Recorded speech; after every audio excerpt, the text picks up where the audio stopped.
You're listening to Nothing Small About Business, where big thinking meets real world action. Ready to level up?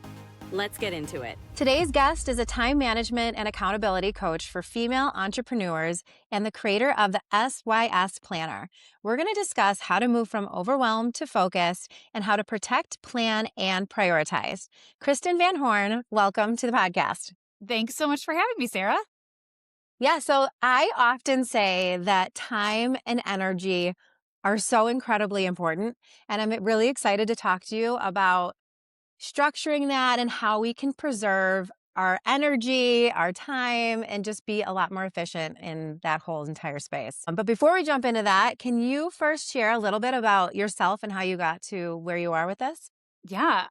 So it's very interesting. My business journey has had a lot of different pivots and a lot of different levels, but I started my business while I was still working full time as a middle school physical education teacher. My daughter was 2 years old. I was really missing out on a lot of time with her. And I knew if I wanted to be home, my husband's also in education, so we absolutely needed my salary. I knew if I wanted to be home with her, I needed to find a different way to provide for our family. And so I started a business as a running coach because that is something that I was extremely passionate about at the time. And I would just do all the things that I knew were a priority to build a business.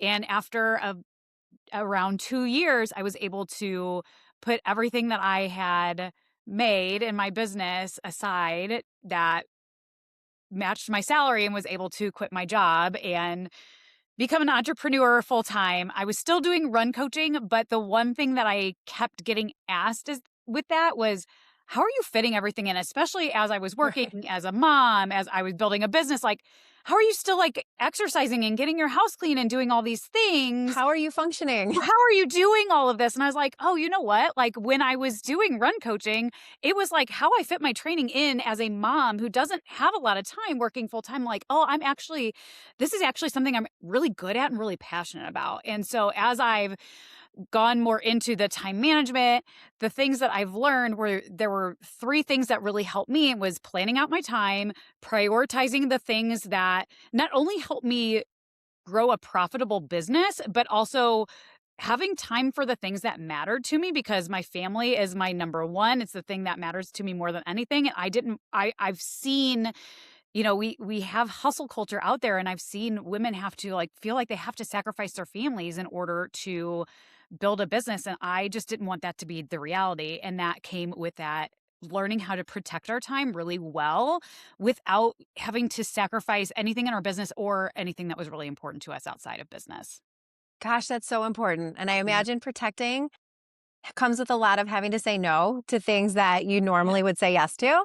Yes, And really absolutely. understanding like where that line is and how to figure out what is important, what's not, what's going to move the needle. And at the end of the day, what are you going to be happy that you spent your time doing, right? Yes, absolutely. So when you're working with people out, I'm imagining they're probably coming to you saying, and I've been here before where like, I'm so overwhelmed. I don't feel like I have control over my time and energy, and I don't even know where to begin. Is that where you kind of see people when you start working with them? Yeah, a lot of it is I have so much that I'm doing. I'm working all day. I'm working, especially like I'm answering emails at 10 p.m. I'm working after I put the kids to bed. I don't ever feel like I'm present. But my business, I'm doing all the things, but my business also isn't growing. So it's kind of like why am I doing so much and I'm not seeing the results for it? And I'm still sacrificing my family. So I feel like I can't have both. And in order to get one, I have to sacrifice the other. And I've just learned that that's not the reality. Got it. So if say somebody's coming to you in that moment, what are some of the steps that you start like taking them through to understand what is the priority? Like how do you even start unraveling all that? Yeah. So the first thing that we always do is we have to be really aware of where our time is going. So a lot of us, especially when you're coming to me overwhelmed, you're like, I'm doing all of the things and it's not working. It's like, okay, well, we need to see what we're actually doing during that time. Cause a lot of it comes down to, oh, I've been like spending hours doing these things, but they're not revenue generators. They're not things that are bringing in business. They're not things that are marketing our business. They're just things that are shuffling papers on our desk. And Right? so, right, spending hours like like critiquing our Canva and making it absolutely perfect. I'm like, No one yes, cares. you got to get the post out. Yes, that's marketing, but like, just get it out. Done's better than perfect. Coming from a type A was really hard for me to understand, but That's funny. yeah. Yeah, but new lessons have to be learned if you're gonna, have different priorities, Yeah. right? Yes. And so we always start with like, okay, let's audit our time. Let's see where our time is going and what we're actually spending our time doing. And does it match our priorities for our life and for our business? Because if we are not looking at like, what's the goal? What do you want? What is the impact and income that you want to make? And how do we translate that into your time?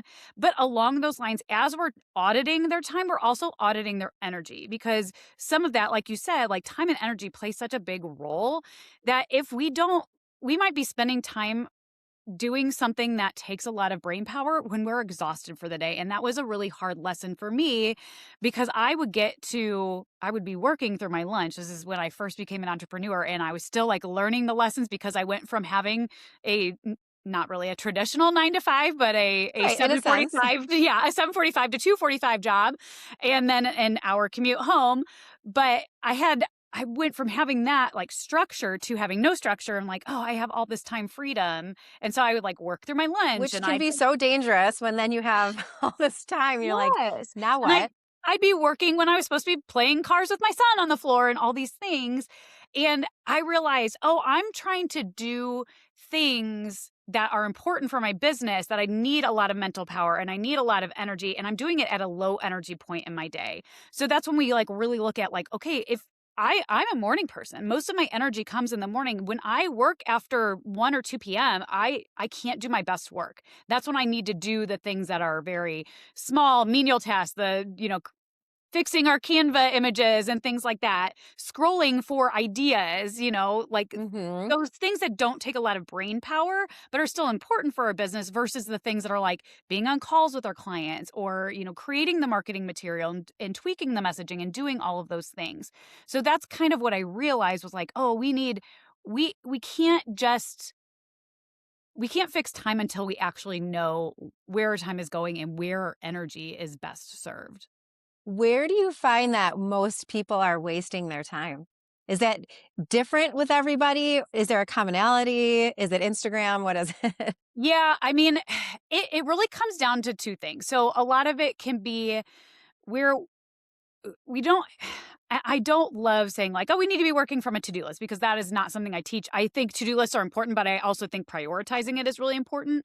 But a lot of times it comes from like we're wasting time on the things that are coming into our inbox because we don't have the boundaries there, or we're wasting our time because we have this really long to-do list, but we're sucked into the dopamine of our phones. And so we go to post something on Instagram, but instead we find ourselves scrolling, or we're just procrastinating because we're scared or we don't feel like it's perfect. Um, Things like that just they really keep us stuck in inaction versus action, or reacting to the urgent things and not actually getting the important things done. Not that urgent things aren't important, but we can't work from our inbox every single day. That's not going to Right. let's be productive. Putting out fires that are just coming at you Yes. constantly and then Yes. not getting anything you needed to get done. Yes. And a lot of my clients really struggle with like, oh, well, I have this client and she needs this like right at this moment. I was like, okay, but you're answering that email at 10 p.m. Like, you have no boundaries, and she's going to keep pushing those boundaries until Mhm. you actually say like, hey, I work during these hours, and if you email me outside of those hours, I'm not going to get it to the next day. And that was, again, another lesson that I had to learn the hard way. And now I'm like, oh, I know how to teach this now because I've had to do it. Right. That's so true. I've Mm. definitely been there where you're doing work at 10 p.m. and you're like, gosh, why is this happening? And you're like, oh, it's a me problem. I'm allowing this. I'm Unfortunately. responding and I'm Yes. telling them that this is okay. Yes, it's so true. Yeah. So, do you find that people that work from home have a harder time with the focusing than people that work from an office? That's a really good question. Mo I I'm asking for myself as someone who works from home.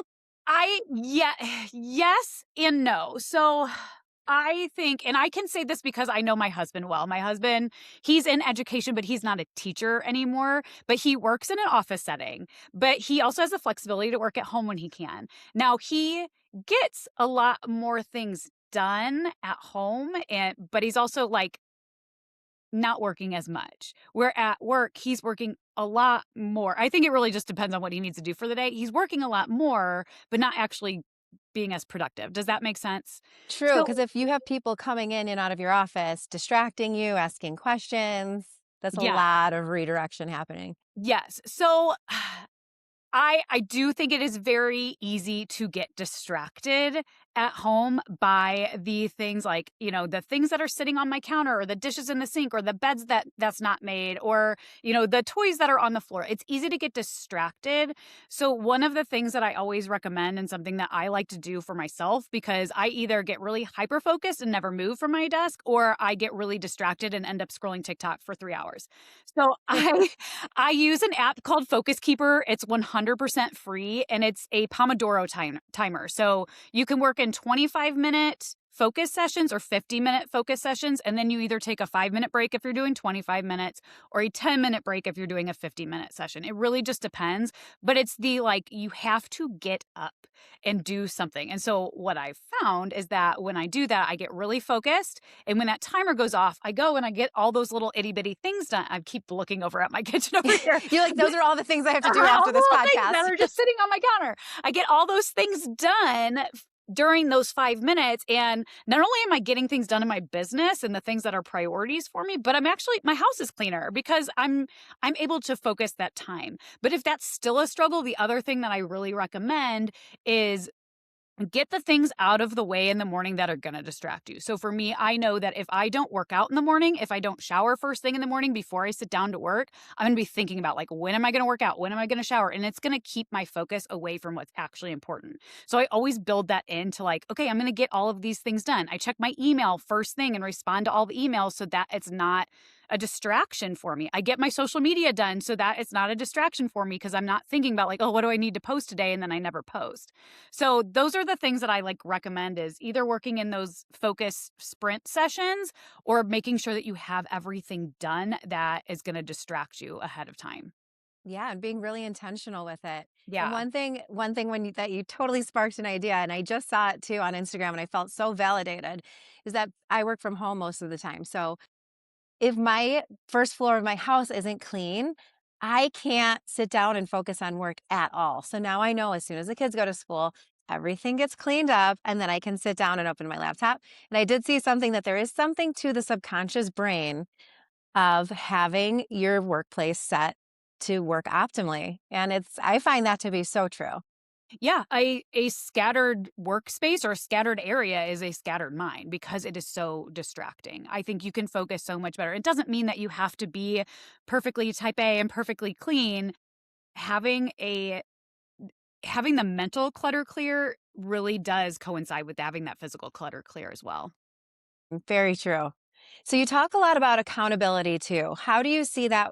How do you see the best practices for people to bring accountability into their lives? Oh, this is such a good question because this is I've learned from my personal experience that I I hit my goals faster because I have someone keeping me accountable. So for example, I just hired a nutrition coach. I have a background in nutrition and in exercise. I was a physical education teacher. I have a Right. background, my degrees in exercise science. I know the things. I know all the things that I have to do to hit my goals. But if no one's keeping me accountable, when I'm not I can track my macros all day, but I can also not track them and think that everything's a free for all because no one's keeping me Right. accountable. But once I have that accountability and oh, someone's actually going to look at that and I actually need to stick with that. But not only is it going to keep me accountable for my action, it's going to like change the way that I think about things. So I'm more likely to hit my goals because I know that it's someone who is going to answer the questions that ChatGPT can't answer for me. And that was the turning point for me with hiring a nutrition coach was I could ask ChatGPT to help me with this, but he can't answer my questions the way that I need him to. He can't do mindset training with me. And so a lot of it comes down to when I'm working with my clients, they have weekly check-ins with me, but we also have twice a month calls where we talk about well, what are your goals for this month and what are you actually doing to take action with that? And then if they don't know what the next best step is, that accountability comes in. I could say, okay, here's what I see in your business. Here's what I think that you should do next to really move your business forward. And then when they check in with me each week, they go, oh yeah, okay, I did that and it is aligned with my goals. I'm not, again, just shuffling papers around. So I think accountability plays such an important role. And it's always something that I'm like, even if you don't hire me, like, do you have someone, whether it's like a spouse or a friend or a biz bestie or Oh, I like that, a biz bestie. biz bestie who can keep you accountable. That's what I have a business coach for. She's my biz bestie. We keep each other accountable for the things that help us move our business forward. And when like she called me this morning, was like, hey, I was thinking about you and I thought about something that you could do for your business, and I can do the same for her. So having that is so important just to keep you on track for your goals. And I think you hit your goals just so much faster that way. Right. What a huge wake up call for people that say time can fly by. So if they're like, okay, well, this month I want to reach out to 10 potential clients. If no one's holding you accountable and you don't have those calls, you're going to hit day 30 and be like, oh, shoot, I didn't reach out to anyone. That time flew by. Yes. Whereas if you have somebody that you have to check in with every Friday, you better believe on Thursday night, you're making those calls if you haven't done it yet. Exactly. So I think it just plays such a big role in actually taking action in your business. And that's what's going to help you hit your goals. Mm-hmm. Yeah, I love setting those goals. And you talk about, is it a 90-day plan for I goals? I have learned, like, if I set, and I have year goals, but they're I would say midterm goals, because my long-term goals, I have 5 and 10-year goals that I have for my business. But that year goal is kind of like, okay, if I'm thinking really big, what do I want to happen in this next year? But those 90-day goals really just keep me focused on like the here and now. What do I need to do right now without thinking too far ahead in the future, feeling too far behind from where I'm at? If I do a 90-day and then even breaking it down even farther into like the monthly goals, like, okay, if my 90-day goal is to get 100 new clients, then what do I need to do this month to make that happen? How many clients do I need? And really getting into the data and the numbers with that as well. Mm-hmm. That's such a good point. Yeah. And so you've developed a system. You have a planner now, an SYS planner. Talk to me about what that is and how you structure that into, whether that's part of daily planning or goal planning. It's really both. So it is a 90-day planner, and it starts with, okay, let's set those 90-day goals. We're not looking at the year, we're looking at the 90-day goals. And specifically, what are your revenue goals for the next 90 days? And what are the back end things that need to get done? Because most of the time we could say like, well, I want to do this and this and this, but let's focus on one revenue producing goal, one back end goal. Because we're going to get distracted with the back end goal, or we're going to set too many goals for ourselves and we are going to spread ourselves thin and not actually make more progress than we could if we just focused on the one thing. So I'm always looking at what's the main revenue producing goal. That is what we spend 80% of our time doing. And then what is the back end thing? So whether that's like, I need to create this sales page, or I need to update these pages on my website, or I need to create this email funnel or something along those lines. What is that back end thing that is going to support that we can spend 20% of our time on? And then from there, we can break it down, and it does it in the planner. We break them down into, okay, what is the focus for each month of this quarter? And then what is the action steps that we need to do each month to make that happen? And then we spend some time. And I do this in a live session with my clients. And then it's also one that people can join as well. We sit down and we actually map it out. Like, when are we sending emails? Are we launching this month? What needs to happen? When does it need to get done? What are the due dates? And then each week you write down, what is the to-do list for the week? What are the top 3 priorities that help with that 90-day goal? And what are the top 3 priorities for the day that I need to focus on, so that we're not overwhelmed by a huge long to-do list of things that are going to keep us shuffling papers and tweaking Canva graphics. And we're actually focused on the things, the priorities, the actions that help you achieve your goals. Right. There's so many people, so many listeners are going to resonate with that. One thing that drives me nuts is when people are like, oh my God, I'm so busy. I'm so busy. And it's like, really, what are you busy? You could probably eliminate 95% of the things that you're doing. I say that all the time. Like, my mom will call and be like, oh, how are things going? I'm like, yeah, good. I'm really busy. I'm like, I'm not like, yeah, I'm busy, but I know what I'm doing. I still have, an hour to play Wordle on my phone every day. Right, So like, right. I'm not that busy that I can't call my mom. It's just not a priority. And that's what it It's really comes so down funny. to. My Yeah. mom will call me out. Shout out to my mom. She'll be like, "Oh my gosh, you're doing all that today? You're so busy." I'm like, "Mom, I structure it well now. I used to not. I used to fill my days being super busy with God knows what, like things that don't even matter. Now I'm like, no, I'm pretty structured. Like Yeah. I I can do the podcast and be done with that. And then I can work on our other business and then be done with that. I'm like, no, I'm good." Yeah, yeah. Once you have that and that's the great thing about structure. It creates so much freedom with you. Like when you know the structure, you know the priorities to get things done. That's where this process comes in. You actually free up so much more time and you're working less, but still like moving your business forward and moving your goals forward. And getting accomplished. Yeah. So one thing I want to talk about, we've just touched on this a little bit. You work with female entrepreneurs, and as women business owners, it's the mental load of everything else going on can be insane. Like today, my daughter has a volleyball game, then my other daughter has cheer, and it's my daughter's birthday coming up. So I have to make sure we have her presents and her parties handled. And there's all these ancillary things that are constantly weighing on our minds. So I would love for you to talk a little bit about working with female entrepreneurs and all of the extra things that go along with what we do as women and moms. Yeah. The number one thing, and I think it's been said multiple times, like you can't balance it all. It really comes down to the priorities because if we don't know what the priorities are in our family, like I know that if like last night, my son has Taekwondo. I know I can go there. I could watch him for an hour and a half. That is so boring for me. I can also use it like to have dinner with them, be present with them, and then use that time while I'm there to actually work on my business. So like it doesn't balance out perfectly ever. But I also know that if my daughter next week she has a couple appointments on Monday, I'm like, oh, I can be there for her because I know the priority is my family comes first and then my business. I know that the things that need to get done will get done. It is not easy, and there are times where I've had to say yes to some things knowing that that means saying no to something else. Like, and I've been having this conversation with my husband as well because he does some travel for work as well. And I'm like, listen, we have a daughter in 8th grade, a son in 5th grade. This is their last years in those schools. There's a lot of like really exciting things happening in May and you're traveling in May. Like we need to be really clear on like what are you willing to miss out on? Because it is your job.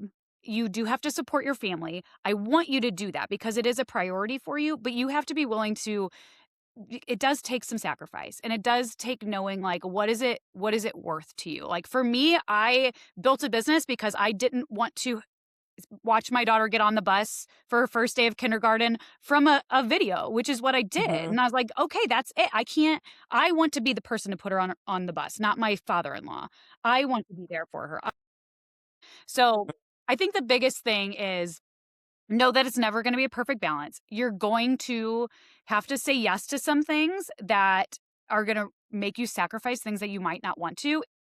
That's so true. And something that you were starting to touch on that I think is very, very important is that when you are deciding to be in work mode, be fully in work mode. And when you're choosing to be with your kids, be fully with your kids. And I used to try to do both at the same time, which now no one feels like they're getting your full attention. And how disrespectful to the kids that you're like, yeah, what are you talking about? And you're really not paying attention. Just like if you're at dinner and somebody's on their phone, then what's the point of being at dinner with them? Like, so Yeah. I think, we started touching on is be really intentional with what you're doing in that moment. And if it's work, like I love that my kids see me work sometimes. And I'll say, I have to focus for the next hour. I'm working on this or I'm doing my continuing education. And they now respect that. They're like, oh, okay, mom's working too. But then when I'm with them, I try not to be on my phone and not to be checking emails unless there's, a fire alarm going off. But Right. Yeah. And I mean, we prioritize having dinner as a family every single night when we can. I only have 2 kids. I know you have 3. our kids are busy and Similar ages, yeah, yes. they're at that age where like, I mean, my daughter's going to be in high school next year and she's going to have something every single night of the week. I'm never going Mhm. to see her. But they're also at the age where like they would rather be in their rooms than actually in the living room spending time with us, which is Right. fine. But that also means like, okay, we need to prioritize. We're having dinner together every single night. So we always work dinner around anything else that is coming up because that's important. We prioritize having like one night a week where we sit down, have dinner together, watch a movie, like actually spend time together because I only have like 4 more years with my daughter while she's home here. I mean, Oh, that like yes, that's it's so hard, thinking in those kind of terms. but it does come down to like, how can we be fully present with them while we have them? Because we only have so many years when they're at home with us, which is For it's so sure. sad. Like, as It's I'm so getting, sad. It's yes, heartbreaking. It's it a is. hard Like, realization of life. it is. Like, as we're getting closer to that, it's like, oh man, it's so true. So being present with them is really important, but also letting them see like, hey, I'm doing this because this is what pays for our trips to New York. It's going to pay for our groceries, like the little things, the way that you have a cell phone. We can go to the mall and buy these things. This supports that. So I have to spend time doing this, but then we can have all these other things and time together on the outside of my business. Yeah, I think what it's so full circle because it's like you have to plan and be intentional with your working hours, but you'll have to be equally planning and intentional with your non-working hours and your family hours. So it really comes down to like, when am I prioritizing the things in my day? But I always make sure that I have some white space in there for other things that come up. If I want to like scroll on TikTok after I'm done doing laundry or something, or if my daughter's like, hey, can we, head to Starbucks to go get a drink? I have that time to do that. It's that flexible time. So it's part of my day is very structured. The other part is extremely flexible where I can do what I want to do with it. Yeah, and I think what's so important about what you're doing in the planning phase, and this reminds me of a conversation I had with a friend the other day. She's been a stay-at-home mom and she wants to get back into work and she's looking at different things. And I told her, I go, take your day as it is and now throw in all these other responsibilities. I'm like, it can be very overwhelming and it will totally shift everything because nothing is coming off of your plate when you take on a new job or decide to start a company. It's just being added to your plate. So Yeah. I think what you do with planning is so incredibly important because it can sound fun and exciting until now you're completely overwhelmed and resentful. And so Yeah. there's a huge component to really understanding Yeah. how your day is going to be structured. If you want the time to spend with your family instead of clean your house, like, okay, well, we either need to fit that into your day, like 20 to 30 minutes a day, which is what I do so that I don't have to clean on the weekends, or you make enough money so that you outsource it and have someone clean your house once a week. So Right. you got, Something's got to give. Yeah. yes, you got to have that intentionality and what is really, really important to you. All right. So we're running out of time. But before we wrap up, I do want to just ask you, like, what is one small thing that people listening today can either think about or implement or do? What would you recommend that they do so that they can take better control over their time and energy? Ooh, this is so good. The thing that I think makes the biggest impact for a lot of my clients is spending time each week writing down the to-do list. What are all the things that you need to get done for the week? Knowing that not everything is going to get crossed off your list. It never does. I've told my husband a million times, like, there is always something for me to be working on. The to-do list never ends. Um, and then instead of when you sit down to work for the day, instead of working off that to-do list, what are the 3 most important things that by the end of the day you would like to have done? Do they always get done? No. That's okay. You can move it on your list. It's not an all or nothing. We have the structure, but we also have the flexibility with that. So to-do list, write it all down, and then just 3 things every single day that you're focusing on. That seems a lot more manageable Yeah, than looking it at the is. massive to-do list. Right. And I had 3 things on my list yesterday, and not all of them got done, and that's fine. And that's okay. Yeah. Now there's a new day every day. Well, thank you so much for coming on the podcast. If listeners want to find your planner, where is the best place that they can find both you and your planner and your system? So my website is kristenvanhorn.com. If you want to go straight directly to the planner, it's kvhco.com. That'll take you directly to the page for all of the everything about the planner. I spend most of my time on Instagram, and my Instagram handle is at Kristen Van Horn _. Perfect. And I'll put all of these in the show notes as well, so people have an easy way to follow you. But I'm on the same page. I'm all about handwriting things down. As much as digital is great, it's just not the way that my brain works. So Right. I'm excited to check out your planner as well, and structure time accordingly. Yes, thank you. Thanks for listening to Nothing Small About Business. Make sure you follow the show so you don't miss the value in upcoming episodes. Share this with someone who's growing, and connect on socials for more.